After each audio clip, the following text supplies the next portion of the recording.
Irmãos e irmãs, vamos a mais um momento da nossa liturgia da palavra. Momento de fé, de introspecção, de meditação. É hora de deixarmos Deus nos falar. Vamos abrir o nosso coração para a liturgia dominical. É dia de missa de preceito para o católico. Liturgia de 11 de julho de 2021, domingo da 15ª semana do tempo comum. A cor dos paramentos litúrgicos é verde. No rito da celebração temos o Glória, o Creio e a terceira semana do Saltério. Antífona da entrada. Contemplarei justificado a vossa face e serei saciado quando se manifestar a vossa glória. Trecho do Salmo 16, é o versículo 15. Oração do dia. Ó Deus, que mostrais a luz da verdade aos que erram, para retornarem ao bom caminho, dai a todos os que professam a fé rejeitar o que não convém ao cristão e abraçar tudo que é digno desse nome. Por nosso Senhor Jesus Cristo, vosso Filho, na unidade do Espírito Santo. Amém. Primeira leitura, leitura da profecia de Amós, capítulo 7, versículos do 12 ao 15. Naqueles dias disse Amazias, sacerdote de Betel, a Amós: vidente, sai e procura refúgio em Judá, onde possas ganhar teu pão e exercer a profecia. Mas em Betel não deverás insistir em profetizar, porque aí fica o santuário do rei e a corte do reino. Respondeu Amós a Amazias, dizendo: não sou profeta, nem sou filho de profeta. Sou pastor de gado e cultivo sicômoros. O Senhor chamou-me quando eu tangia o rebanho, e o Senhor me disse: vai profetizar para Israel, meu povo. Palavra do Senhor, graças a Deus. Salmo responsorial é o Salmo 85, versículos do 9b ao 10º, do 11 ao 12, do 13 ao 14. Refrão, versículo 8º. Mostrai-nos, ó Senhor, vossa bondade, e a vossa salvação nos concedei. Repitamos: mostrai-nos, ó Senhor, vossa bondade, e a vossa salvação nos concedei. Quero ouvir o que o Senhor irá falar. É a paz que ele vai anunciar. Está perto a salvação dos que o temem, e a glória habitará em nossa terra. Mostrai-nos, ó Senhor, vossa bondade, e a vossa salvação nos concedei. A verdade e o amor se encontrarão, a justiça e a paz se abraçarão. Da terra brotará a fidelidade, e a justiça olhará dos altos céus. Mostrai-nos, ó Senhor, vossa bondade, e a vossa salvação nos concedei. O Senhor nos dará tudo que é bom, e a nossa terra nos dará suas colheitas. A justiça andará na sua frente, e a salvação há de seguir os passos seus. Mostrai-nos, ó Senhor, vossa bondade, e a vossa salvação nos concedei. Repitamos: mostrai-nos, ó Senhor, vossa bondade, e a vossa salvação nos concedei. Segunda leitura, leitura da Epístola de São Paulo aos Efésios, capítulo 1, versículos do 3º ao 14. Bendito seja Deus, Pai de nosso Senhor Jesus Cristo. Ele nos abençoou com toda a bênção do seu Espírito, em virtude de nossa união com Cristo no céu. Em Cristo ele nos escolheu antes da fundação do mundo, para que sejamos santos e irrepreensíveis sob o seu olhar no amor. Ele nos predestinou para sermos seus filhos adotivos, por intermédio de Jesus Cristo, conforme a decisão da sua vontade, para o louvor da sua glória e da graça com que ele nos cumulou no seu bem-amado. Pelo seu sangue nós somos libertados. Nele, as nossas faltas são perdoadas, segundo a riqueza da sua graça, Deus derramou profusamente sobre nós, abrindo-nos a toda a sabedoria e prudência. Ele nos fez conhecer o mistério da sua vontade, o desígnio benevolente que de antemão determinou em si mesmo para levar à plenitude o tempo estabelecido e recapitular em Cristo o universo inteiro. Tudo o que está nos céus e tudo o que está sobre a terra. Nele também nós recebemos a nossa parte. Segundo o projeto daquele que conduz tudo conforme a decisão de sua vontade, nós fomos predestinados sermos, para o louvor de sua glória, os que de antemão colocaram a sua esperança em Cristo. Nele também vós ouvistes a palavra da verdade, o evangelho que vos salva. Nele ainda acreditastes e fostes marcados com o selo do Espírito prometido, o Espírito Santo, que é o penhor da nossa herança para a redenção do povo que ele adquiriu para o louvor da sua glória. Palavra do Senhor, graças a Deus. Aclamação ao Santo Evangelho. Aleluia, aleluia, aleluia, aleluia. Aleluia, aleluia, aleluia, aleluia. Que o Pai do Senhor Jesus Cristo nos dê, retificando, que o Pai do Senhor Jesus Cristo nos dê do saber o Espírito. Conheçamos assim a esperança a qual nos chamou como herança. Que o Pai do Senhor Jesus Cristo nos dê do saber o Espírito. Conheçamos assim a esperança a qual nos chamou como herança. Trecho da Epístola de São Paulo aos Efésios, capítulo 1, versículos 17 e seguintes. Aleluia, aleluia, aleluia, aleluia, aleluia, aleluia, aleluia, aleluia. Evangelho de Jesus Cristo segundo São Marcos, capítulo 6, versículos do 7 ao 13. O Senhor esteja convosco, Ele está no meio de nós. Proclamação do Evangelho de Jesus Cristo segundo São Marcos. Glória a vós, Senhor. Pelo sinal da Santa Cruz, livra-nos Deus nosso Senhor dos nossos inimigos. Naquele tempo, Jesus chamou os 12 e começou a enviá-los 2 a 2, dando-lhes poder sobre os espíritos impuros. Recomendou-lhes que não levassem nada para o caminho, a não ser um cajado, nem pão, nem sacola, nem dinheiro na cintura. Mandou que andassem de sandálias e que não levassem 2 túnicas. E Jesus disse ainda: quando andardes numa casa, retificando, quando entrardes numa casa, ficai ali até vossa partida. Se em algum lugar não vos receberem nem quiserem vos escutar, quando sairdes, sacudi a poeira dos pés como testemunho contra eles. Então os 12 partiram e pregaram que todos se convertessem. Expulsavam muitos demônios e curavam numerosos doentes, ungindo-os com óleo. Palavra da salvação, glória a vós, Senhor. Liturgia comentada agora, uma reflexão da liderança da Comunidade Católica Nova Aliança, Antônio Carlos Santini, e-mail santini@novaalianca.com.br. Expulsavam muitos demônios, Marcos, capítulo 6, versículos do 7 ao 13. Sei que os demônios estão fora de moda. O Exorcista não aparece mais nas telas de cinema.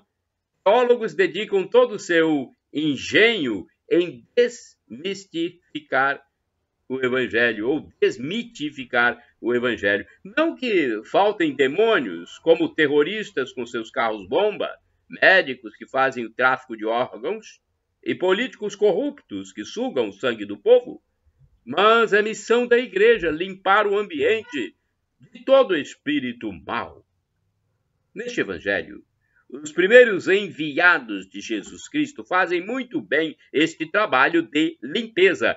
Ao comentá-lo, Frei Raniero Cantalamessa observa que o missionário do reino, forte graças à palavra libertadora de Jesus, pode exorcizar esses espíritos, mas para fazê-lo deve falar em espírito e poder, isto é, deve estar animado de autêntico espírito profético. Isto devia abrir nossos olhos. Com que espírito pretendemos ocupar o espaço hoje ocupado pelos espíritos malignos que contaminam e infestam todas as estruturas da sociedade, sejam elas políticas, econômicas, culturais? A natureza tem horror ao vácuo. A casa limpa não ficará vazia, conforme está em Lucas 11, versículo 25. Frei Raniero Cantalamessa prossegue. Só o Espírito de Cristo ressuscitado pode dar a força suficiente para fazer denunciar com vigor tais coisas, sem cair no moralismo, antes inspirando em quem o escuta o gosto de uma autêntica liberdade interior. O apóstolo de hoje, enviado na mais legítima continuidade da tradição dos 12 primeiros, encontra os mesmos obstáculos dos primeiros tempos, aqueles demônios que se encarnam nos pecados capitais, a avareza, o ódio, a gula, a inveja, a luxúria. Antes, o mundo pagão, hoje neopagão, mas os demônios são os mesmos. Frei Cantalamessa vem nos dissuadir de adotar os atalhos da propaganda e do proselitismo. Ele deve estranhar muito o engano que temos cometido de fazer marketing católico como remédio para a progressiva descristianização e o esvaziamento dos templos. Não é por aí.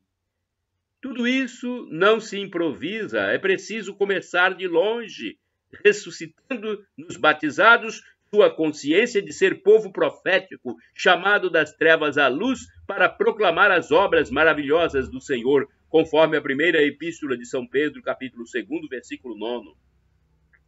Dando à preparação dos futuros anunciadores um caráter cada vez mais espiritual e carismático, insistindo no papel do Espírito Santo no anúncio da palavra de Cristo. Bem, que importante essa reflexão, mas eu tenho uma outra aqui também. Eu ouso passar para vocês, é do Seminário Litúrgico Catequético. Vamos lá, é um texto do padre Paulo Basaglia. O Senhor Jesus chamou e enviou 12 apóstolos a continuar sua missão e continua hoje chamando e enviando cada um de nós. No Evangelho encontramos as principais instruções para bem realizar a missão, assim como os objetivos a alcançar. Quem aceita o envio de Jesus não pode fazê-lo imaginando que viverá ditando ordens ou que se tornará famoso ou rico. Pelo contrário, o missionário vive a sobriedade e a pobreza, oferecendo-as como testemunho de vida, sem segundas intenções ou espírito interesseiro. Contenta-se com a hospedagem oferecida, em vez de ir de casa em casa procurando luxo, comodidade ou benefícios próprios. Gratuidade e liberdade são as duas características básicas da evangelização. Na ânsia de pregar o evangelho, o evangelizador não pode transformá-lo numa imposição de doutrinas, pois Jesus nunca impôs nem pediu que os discípulos impusessem nada. Os missionários de Jesus não impõem ensinamentos, mas propõem livremente ao mundo o próprio testemunho, a experiência concreta do que significa ser seguidor de Jesus, chamando a responsabilidade pessoal e comunitária, pois, de fato, são as próprias pessoas e comunidades que assumem as consequências da aceitação ou da recusa dos valores propostos pelo Mestre. Os 12 partiram e pregaram para que todos se convertessem. Nossa missão não tem limites, é universal e continua sendo sempre um chamado à mudança de vida. Os apóstolos receberam poder sobre os espíritos maus, expulsaram demônios e curaram tantos doentes. A missão deles continua em nossa missão, quando ajudamos as pessoas a sair da alienação, a se organizarem, a serem sujeitos da própria história, a vencer o que diminui ou tira a vida. A unção com óleo, a qual desde o início se fazia nos enfermos, para além de um rito sacramental, expressa todo o amor de missionários que doam a própria vida pela vida do mundo. Aí está o poder de Jesus, renovado em nosso poder de amar e entregar-nos na missão. Assim seja. Vamos agora ao santo do dia. Antes eu quero dizer que vocês podem utilizar o que está nos meus endereços eletrônicos à vontade, livremente. Da minha parte, vocês podem utilizar para a evangelização os escritos, as imagens, os áudios, porque nós queremos salvar vidas para a vida eterna. A nossa importância aqui nessa transmissão é salvar vidas para o paraíso de Deus. Vejam bem, nós estamos aguardando a vinda de Cristo. Então, nesse mundo perdido, nesse mundo secular de tantos ateus, de tantas crueldades, de tanta falta de amor, vamos tentar salvar os nossos irmãos, senão eles irão para o inferno. E nós não desejamos isso. Então, por isso que eu digo, utilizem à vontade, livremente, os meus textos, imagens e voz. O texto a seguir é do padre Evaldo César de Souza, que escreve para o site a12.com. Os meus vídeos estão no blog repórterpaulomaciel.blogspot.com, facebook.com/Paulo Maciel da Rádio, canal no YouTube Paulo Roberto Maciel, Instagram Paulo Roberto Maciel 6 /. O santo do dia 11 de julho é São Bento de Núrcia. Recebemos da tradição cristã um relato de que Bento viveu entre os anos 840, aliás, retificando, entre os anos 480 e 547. Nasceu na cidade de Núrcia, na Itália. Pertencia à influente e nobre família Anícia e tinha uma irmã gêmea chamada Escolástica, também fundadora e santa da igreja. Era ainda muito jovem quando foi enviado a Roma para aprender retórica e filosofia. No entanto, decepcionado com a vida mundana e superficial da cidade eterna, retirou-se para a vida ascética e reclusa, passou a se dedicar ao estudo da Bíblia e do cristianismo. Ainda não satisfeito, isolou-se numa gruta do Monte Subiaco. Assim, viveu por 3 anos na oração e na penitência, estudando muito. Depois se agregou aos monges do Vicovaro. Eu acho que a pronúncia é essa, se não for Vicovaro, seria Vicovaro, não sei. Logo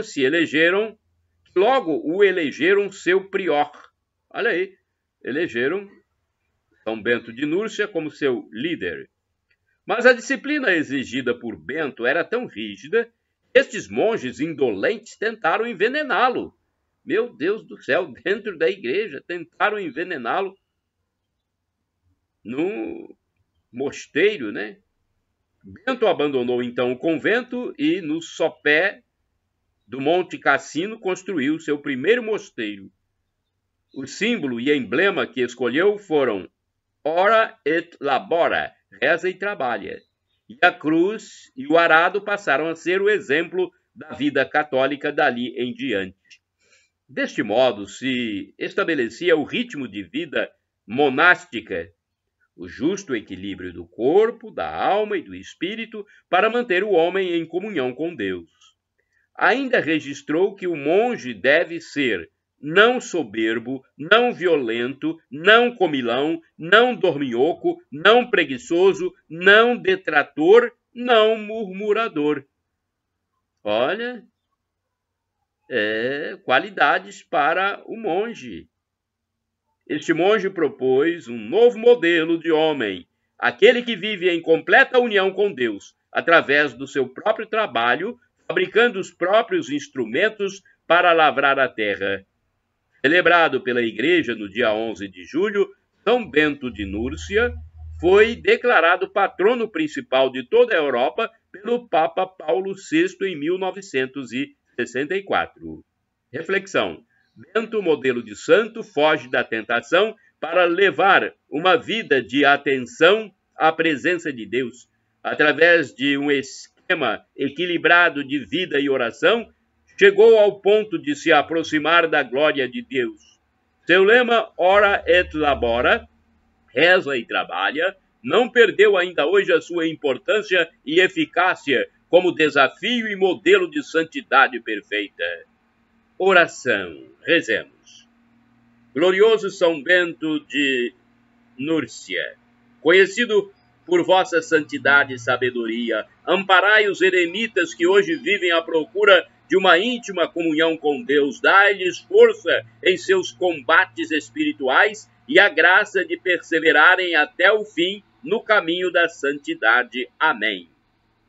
São Bento de Núrcia ou de Nórcia, rogai por nós. Shalom Adonai, uma expressão hebraica que significa a paz de Deus. El Shaddai, Deus onipotente, Deus todo-poderoso, Ele proverá, Ele providenciará se for para o seu bem. E do aramaico, eu clamo, aramaico é o dialeto de Jesus, eu clamo, Maranatá ou Maranata, as duas pronúncias são válidas. Maranatá, dita pelos católicos, e Maranata, pronúncia com a tônica na penúltima sílaba, é dita pelos evangélicos ou protestantes. Não importa, porque somos todos irmãos, somos todos cristãos e o significado é o mesmo. Vinde, Senhor Jesus, ou vem, Senhor Jesus, Senhor vem. É a segunda vinda, segundo retorno de Jesus. Né? É o retorno dele, na verdade. Porque ele veio uma vez, e essa segunda vinda é para nos julgar e nos introduzir na vida eterna se nós formos aprovados por ele. Por isso devemos nos arrepender dos nossos pecados, para que quando ele vier, não sabemos hora nem o dia, nós estejamos reconciliados com Deus. Confessemos os nossos pecados sempre, para recebermos a vida eterna, onde viveremos como anjos. Shalom, a paz.